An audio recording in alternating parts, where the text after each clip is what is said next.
কৃষ্ণ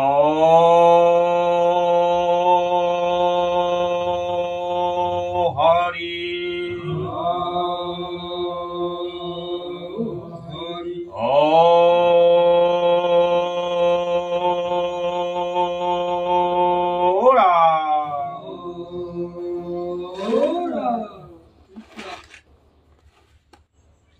কৃষ্ণ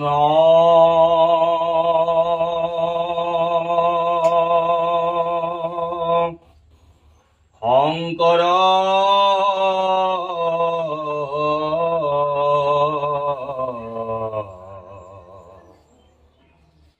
গুৰু হৰি ৰাম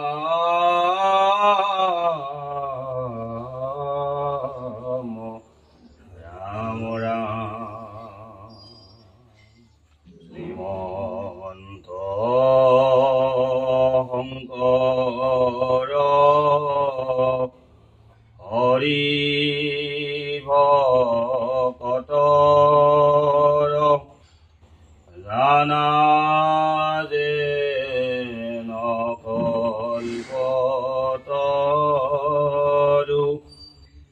তাহান্ত বিনাই নাই নাই নাই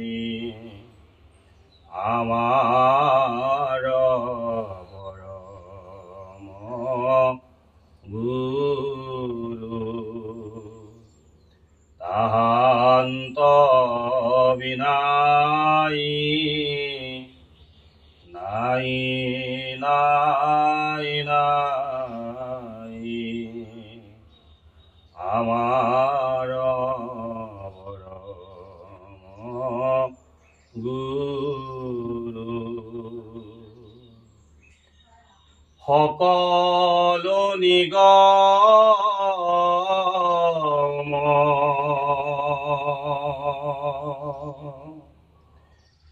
কল্পতৰু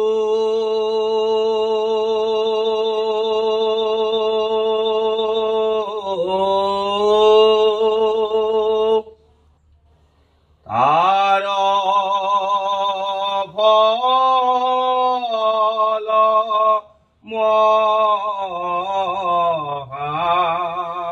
ভাগৱত শুকমুখে আহি ভূমিত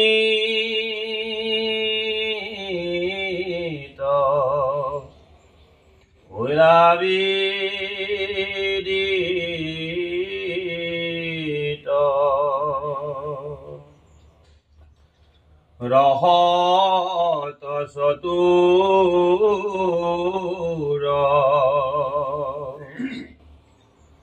যিটো জন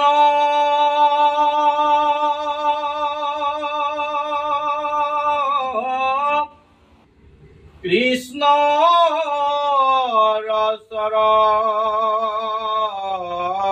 চৰণে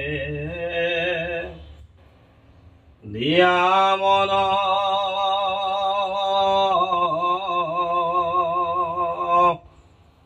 পৰম সন্তোষে পিয়ুষ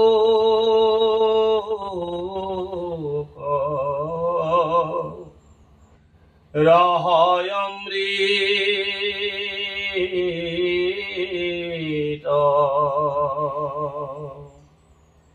পৰম সন্তোষে পিয়ুষ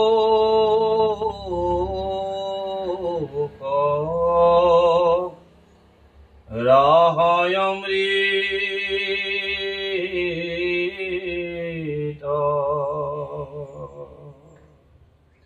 ঔ হৰি ভাগৱতৰ ৰসাস্বাদন কৰি কাৰণে নিজকে প্ৰথমে ভাগৱতৰ ৰসৰ লগত সংপৃক্ত কৰিবৰ কাৰণে চিন্তা কৰিব লাগিব। মন মগজুক যদি আমি এক কৰি ভগৱন্তৰ নাম শ্ৰৱণ কীৰ্তন কৰিব পাৰোঁ, তাৰ পৰা নিশ্চিতভাৱে ভগৱন্তৰ কৃপাযুক্ত ফল হ'ব। আৰু যদি ভাগৱতত থাকি ভাগৱতৰ ভাৱনাৰ লগত জড়িত নহওঁ, তেতিয়াহ'লে তাৰ বিপৰীত ফল হ'ব। সেইকাৰণে ভাগৱতৰ ৰসাস্বাদন কৰাৰ সময়ত ভাগৱততেই নিবদ্ধ হৈ ৰখাটো অত্যন্ত গুৰুত্বপূৰ্ণ। আৰু এই অত্যন্ত গুৰুত্বপূৰ্ণ কথাখিনি আপোনালোকে নিশ্চিতভাৱে শুনিবলৈ ইচ্ছা কৰিব। আমি তৃতীয় স্কন্ধ বিদুৰ উদ্ধৱ সংবাদ ওলাইছে আৰু মেলি দিয়াৰ লগে লগে সেইখিনি ওলাইছে। গতিকে মংগলাচৰণ আৰু এই মংগলাচৰণৰ পৰা আৰম্ভ হ'ব। এৰা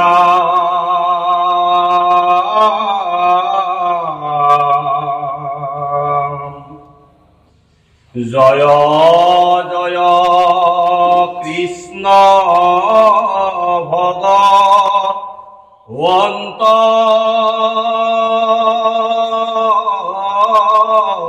লক্ষ্মীপতি জয় জয় পৰিপূৰ্ণ অগতি অগতি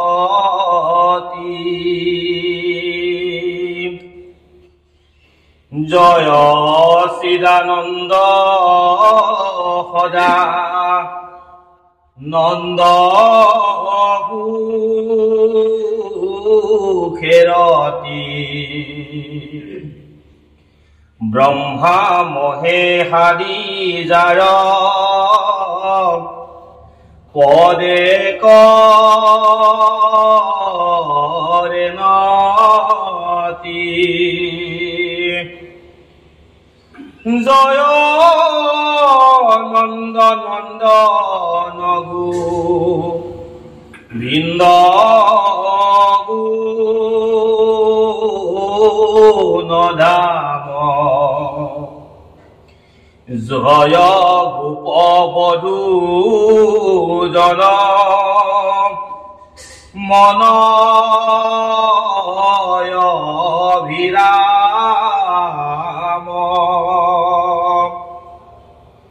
এ ৰাম জয় সৰ্বমঙ্গল জলতনু শ্যাম তজু পাদ পদ্মে কৰু অলেখ প্ৰণাম।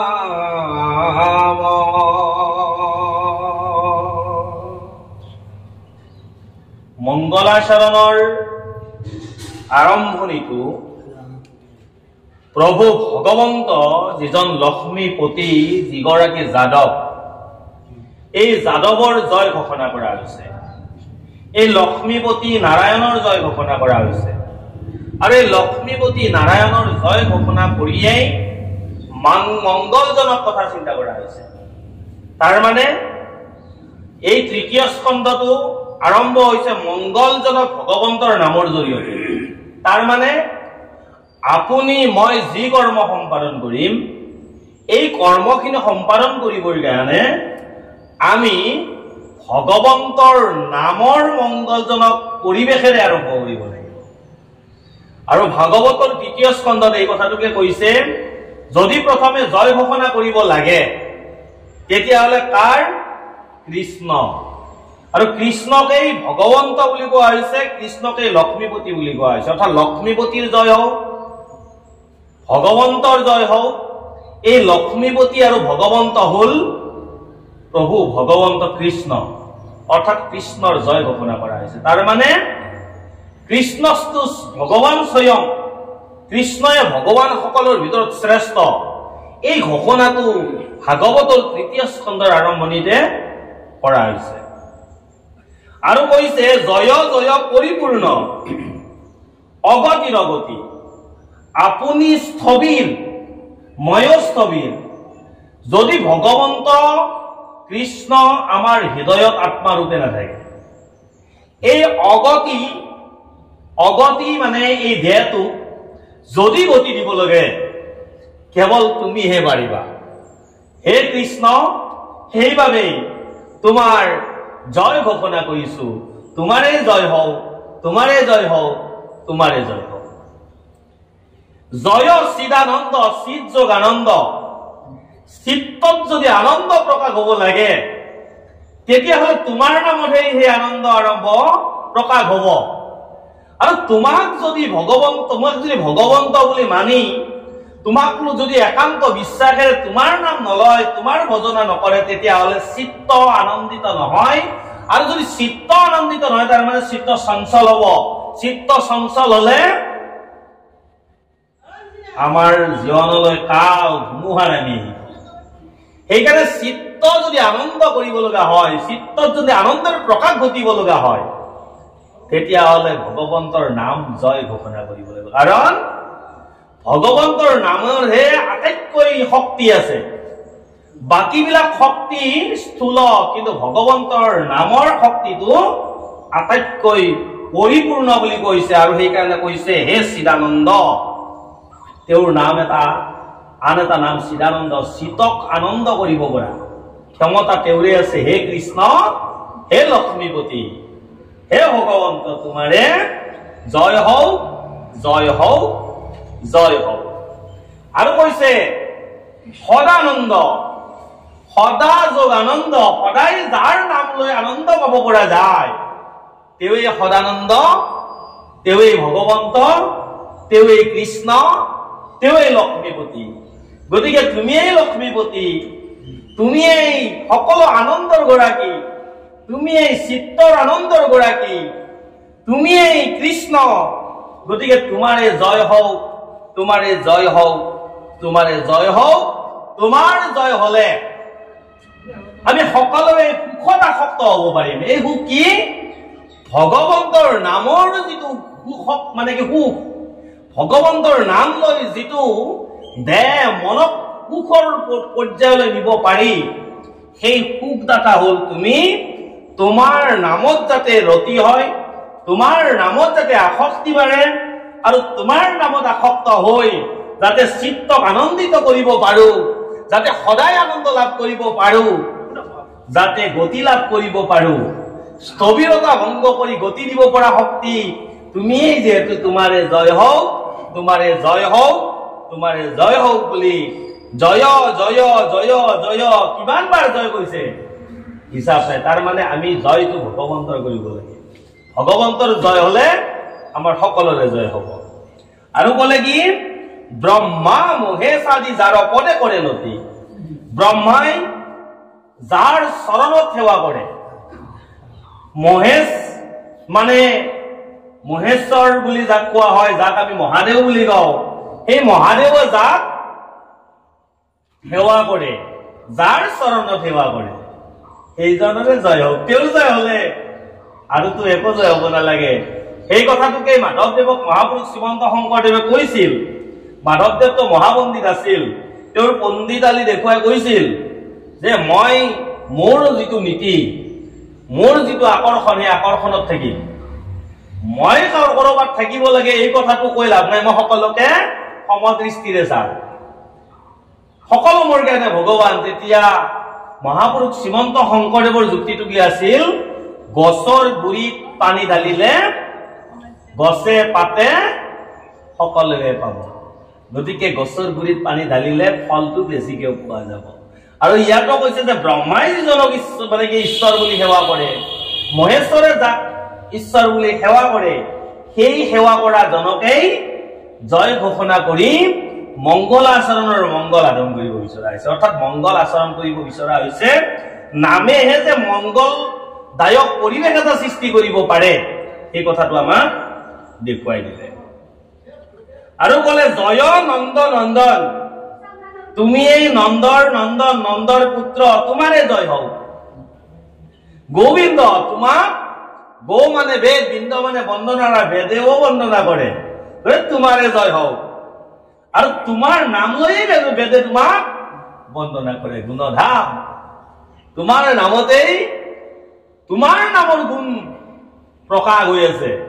গতিকে তোমাৰ জয় হওক, তোমাৰ জয় হওক, তোমাৰ জয় হওক বুলি কোৱা হৈছে মংগল আচৰণত। জয় গোপ বধূজন মন অবিৰাম।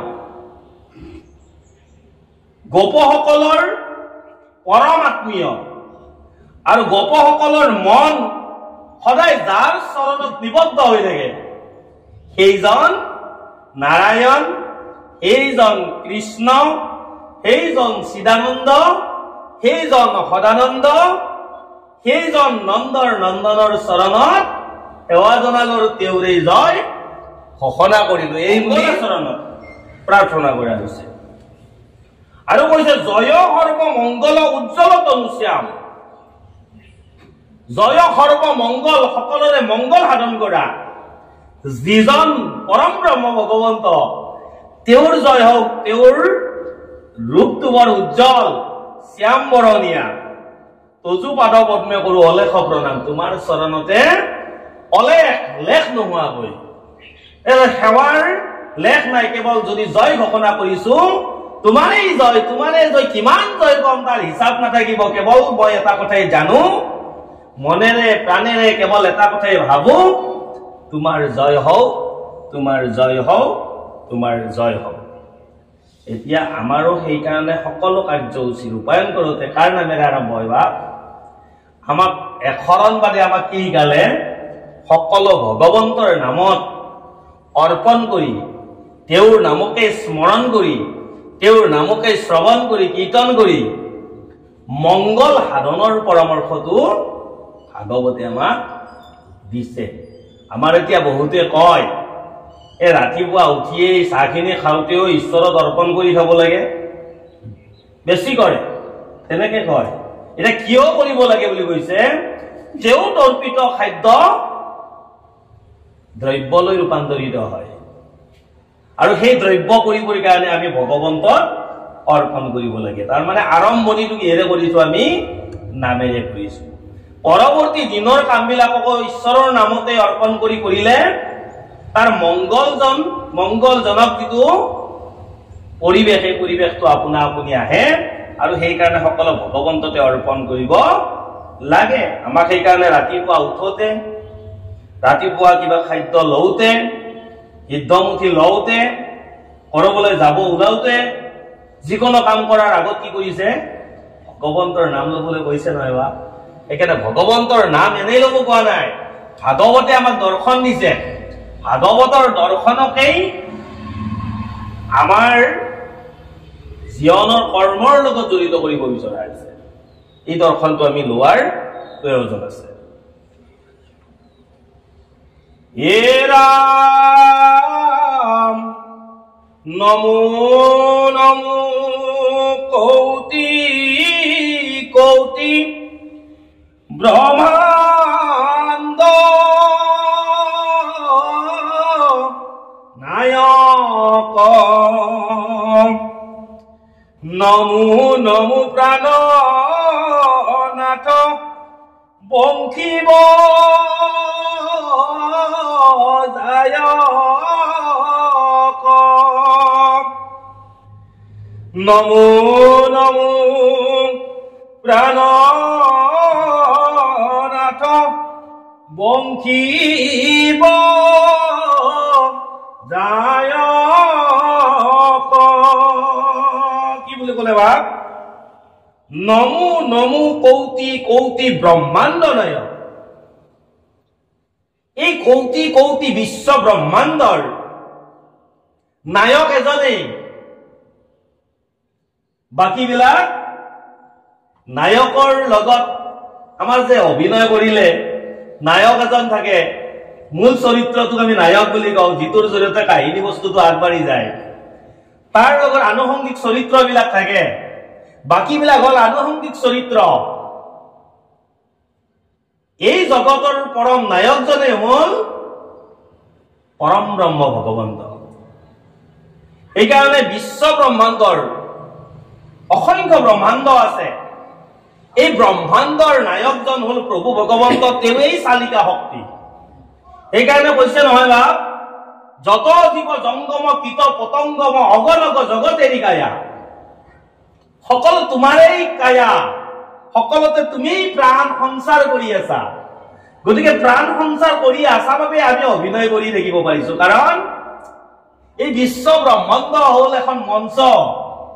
এই মঞ্চত আমি প্ৰত্যেকে একোজন ভাৱৰীয়া, আৰু এই ভাও দিওঁতে কেতিয়াবা আমি খলনায়ক হৈছো, কেতিয়াবা আমি নায়কক প্ৰাণ দিবৰ কাৰণে অন্য চৰিত্ৰৰ অভিনয় কৰিছো।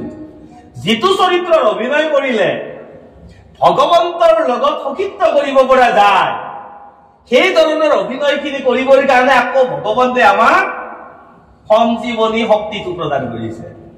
আৰু সেই সঞ্জীৱনী শক্তিটো এইকাৰণে কৈছে নমো নমো কৌটি ব্ৰহ্মাণ্ড নায়ক। এই ব্ৰহ্মাণ্ডৰ কৌটি কৌটি ব্ৰহ্মাণ্ডৰ নায়ক হল তুমি।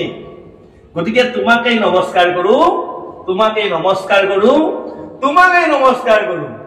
তোমাৰ বাহিৰে বেলেগক নমস্কাৰ কৰিলে একো ফল পাব পৰা নাযায়। ফল পাম, ফল চবতে আছে। আপুনি আপেলৰ গছডালত বিচাৰিলে আপেলেই পাব, আম গছডালত বিচাৰিলে আম পাব।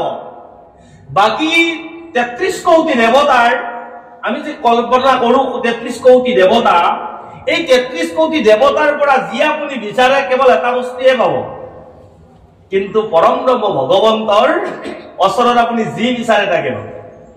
আৰু সেইকাৰণে কৈছে যে এই ব্ৰহ্মাণ্ডখনক যিয়ে নিয়ন্ত্ৰণ কৰি আছে, সেই নিয়ন্ত্ৰণ জনাকেই নমস্কাৰ কৰা উচিত। সেইকাৰণে কৃষ্ণস্তু ভগৱান স্বয়ং, কৃষ্ণস্তু দেৱস্য স্বয়ং বুলি কোৱা হৈছে। কৃষ্ণই দেৱতাসকলৰ ভিতৰত শ্ৰেষ্ঠ দেৱতা, আৰু কৃষ্ণই ভগৱান বুলি ভবাসকলৰ ভিতৰতো ভগৱান।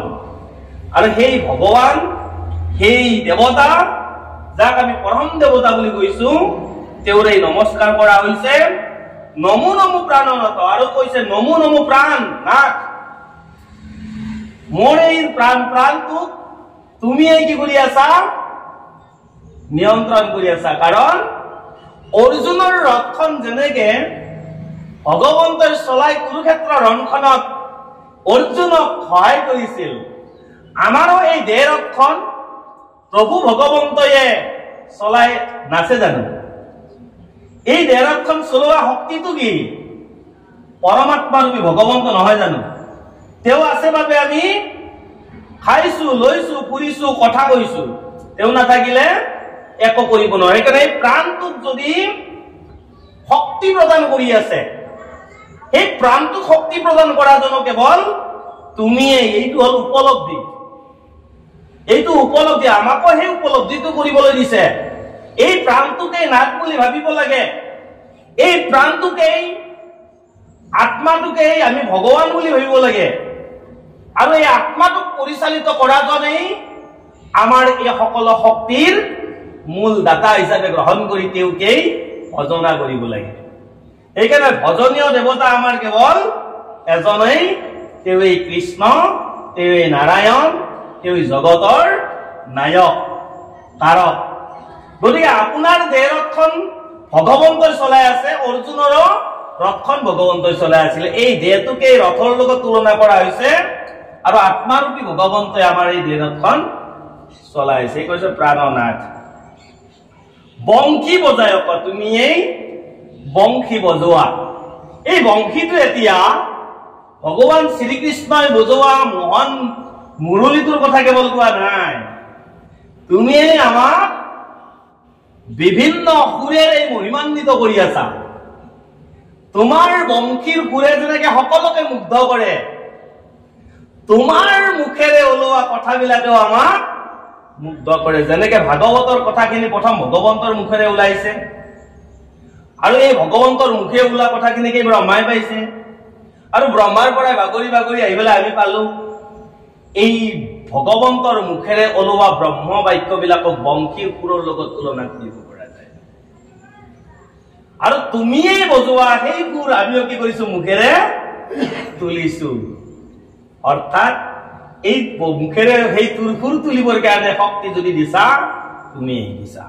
এই যিটো ভাৱনা, এই ভাৱনাটো আমাৰ আহিব লাগিব। হে ৰাম নমো মহেশ্বৰ কন্দৰ্পৰ দৰ্পহা প্ৰণাম গোপাল গোবৰ ঘন গিৰিধাৰী। নমো মহেশ্বৰ বুলি কোৱা হৈছে। এতিয়া আমাৰ ডাঙৰ কথা হ'ল নহয়, অলগতে কৃষ্ণ বুলি ক'লে, কৃষ্ণই জগতৰ স্বামী বুলি ক'লে। এতিয়াতো মহেশ্বৰ শব্দটো দি দিলে, এতিয়া মহেশ্বৰকো সেৱা কৰিলে। তেনেকে ক'ব বিচাৰে। এই মহেশ্বৰ শব্দটোৰ অৰ্থটো আমি বিশ্লেষণ কৰিলে আমি পাওঁ মহাযোগীশ্বৰ, মহেশ্বৰ। এই মহা শব্দটোৱে সকলোতকৈ শক্তিশালীজনক বুজাইছে, ঈশ্বৰ বুলি এজনকে বুজাইছে, দেৱী কৃষ্ণ। সেইকাৰণে ভাগৱতৰ একেবাৰে আৰম্ভণিতে কৈছে, ও জয় জয় কৃষ্ণ কৃপা ময় মহেশ্বৰ, যাৰ আজ্ঞা শিৰে বহে ব্ৰহ্মা হৰি হৰ। পিছত দিয়া এই যে হৰ, এই যে ব্ৰহ্মা, এই সকলোবিলাকে যাক সেৱা কৰিছে তেওঁকেই মহা ঈশ্বৰ বুলি কোৱা হৈছে। একদম ভাগৱতৰ প্ৰথম পদটোতে আমাক কৈছে। সেইকাৰণে মহাযোগ ঈশ্বৰ, যোগ ঈশ্বৰ, মহেশ্বৰ অৰ্থাৎ প্ৰভু ভগৱন্তৰ আন এটা নাম মহেশ্বৰ। সেইকাৰণতে তেওঁৱেই মানে ঈশ্বৰ বুলি ভবাসকলৰ ভিতৰতো ঈশ্বৰ, আৰু সেইকাৰণে মহা শব্দটো লগাই দিছে মহা ঈশ্বৰ। আৰু কৈছে কন্দৰ্প কুমাৰ, তেওঁৰ এই সৌন্দৰ্যটোৰ প্ৰতি যিয়ে দেখা পাইছিল তেওঁতেই মোহিত হৈছিল। আৰু সেই কন্দৰ্পৰো এই সৌন্দৰ্য বুলি ভবা সকলোৰে দৰ্প হৰণ তেওঁৱেই কৰিব পাৰে। কোনে? প্ৰভু ভগৱন্তই। সেইকাৰণে আমাক কৈছে ৰূপটো তোমাৰ কি তালৈ গৌৰৱ কৰিব নালাগে, কাৰণ আজিৰ ৰূপটো কালি নোহোৱা হৈ যাব পাৰে। এতিয়া মোৰ ৰূপটো ঠিকে আছে, অলপ পিছত কৰবাত যদি গৈ থাকোতে কৰবাত খুন্দা মাৰি দিওঁ, এই মুণ্ডাটো ভাঙি যায়, তেতিয়া এই গালৰ সৌন্দৰ্যটো থাকিব নে ঠিকে? নাথাকে। কিবা বেমাৰ আজাৰ হৈ গ'লে মোৰ মানে কি গালখন গোটেই সোমাই গ'ল, তেতিয়া বাৰু মোৰ সুন্দৰতাটো থাকিবনে? নাথাকে। সৌন্দৰ্যটো ক্ষণস্থায়ী। কন্দৰ্পৰ সৌন্দৰ্যটো যেনেকে ক্ষণস্থায়ী আছিল, আমাৰ সৌন্দৰ্যটো ক্ষণস্থায়ী। এই সৌন্দৰ্যক লৈ কেতিয়াও লালায়িত হ'ব নালাগে, আৰু এই সৌন্দৰ্যক লৈ আমি অহংকাৰী হ'ব নালাগে, কাৰণ ভগৱন্তই আপোনাক ৰূপটো যেনেকে দিছে, ৰূপটো কাঢ়ি লৈ যাওঁতেও বৰ বেছি সময় নালাগে। আৰু সেইকাৰণে কৈছে সৌন্দৰ্যৰ দৰ্প, সৌন্দৰ্যৱান সকলৰ সৌন্দৰ্যৰ যিটো অহংকাৰ, এই অহংকাৰটোকো নাশ কৰিব পাৰা কেৱল তুমি। আপোনালোকে জানে নহয়, ৰতি আৰু ঠিক তেনেকে প্ৰভু ভগৱন্তই যদি কয় বোলে তোমাৰ ৰূপ সৌন্দৰ্যক লৈ তোমাৰ যিটো অহংকাৰ, সেই অহংকাৰটো স্থায়ী নহয়। তুমি অহংকাৰ কৰি আছা, ৰবা কৰবাত তোমাৰ মুখখন খুন্দা খুৱাই দিওঁ, তেতিয়া ৰূপটো নোহোৱা হৈ যাব। আৰু তেনেকে পৰীক্ষা কৰি কি কৰিলে? ৰূপটো নোহোৱা কৰি পেলালে। এই ধৰণৰ কথাবিলাক হয় কাৰণে কৈছে যে তুমিয়ে দৰ্প হৰণ কৰিব পাৰা, আৰু তুমি প্ৰণাম গোপাল, তুমি গোপাল। গো মানে বেদ, পাল মানে পালন কৰা। বেদে যাৰ আজ্ঞা পালন কৰে, অৰ্থাৎ বেদকো যিয়ে পালন কৰে তেওঁৱেই গোপাল। আৰু সেই গোপাল ৰূপী ভগৱন্তকো কি কৰা হৈছে? প্ৰণাম জনোৱা হৈছে। আৰু তুমি এই গোবৰ্ধন পৰ্বতখন দাঙি দাঙি ধৰি গোপ শিশুসকলক সুৰক্ষা দিছিলা। গতিকে সেই হিচাপত তোমাক নমস্কাৰ কৰো, তোমাক নমস্কাৰ কৰো, তোমাক নমস্কাৰ কৰো, এই বুলি মংগলাচৰণ কোৱা হৈছে। এৰা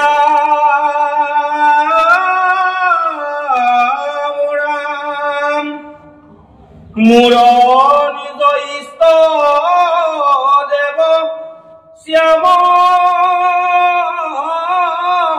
গুণনিধি, একে মনোৰথ মোৰ কৰিও কহিধি, তজু গুণগান কিছু বৰ্ণাইবা কচাওঁ, যদি আমি অন্ধে কৃপা দৃষ্টি পাও। এইবাৰ কি বুলি ক'লে? তুমিয়েই মোৰ ইষ্ট দেৱতা। ইয়াত ইষ্ট দেৱতা বুলি কাক কৈছে? সেইজন কৃষ্ণ যাক আৰম্ভণিতে সেৱা জনোৱা হৈছে, জয় বুলি কোৱা হৈছে, সেইজন লক্ষ্মীপতি তুমিয়েই মোৰ ইষ্ট দেৱতা। ভাগৱতে তৃতীয় স্কন্ধত কৈছে তুমিয়েই মোৰ ইষ্ট দেৱতা। শ্যাম, তোমাৰ আন এটা নাম শ্যাম, বৰন্তু শ্যাম কাৰণে তোমাৰ আন এটা নাম শ্যাম।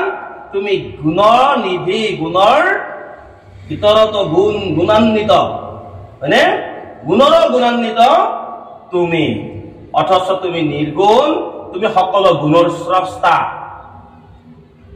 এনে একে মনোৰথ, মোৰ এটাই মনোৰথ আছে, মোৰ এটাই মনোকামনা আছে, মোৰ এটাই বাসনা আছে।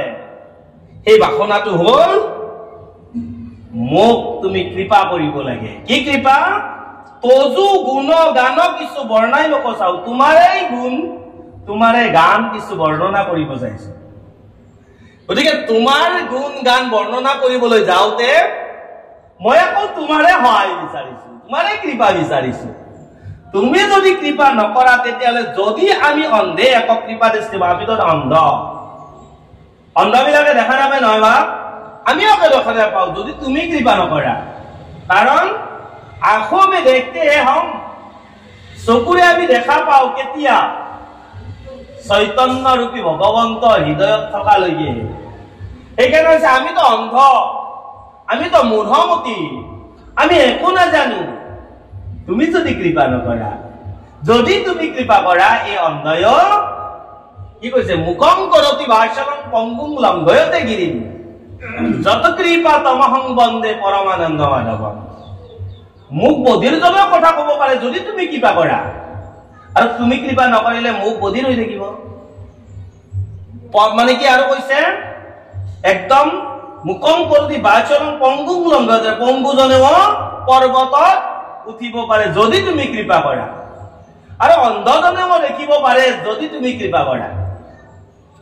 গতিকে হে প্ৰভু, তোমাৰ চৰণত সেৱা জনাইছো, তুমি মোক এটা কৃপা কৰিব লাগে।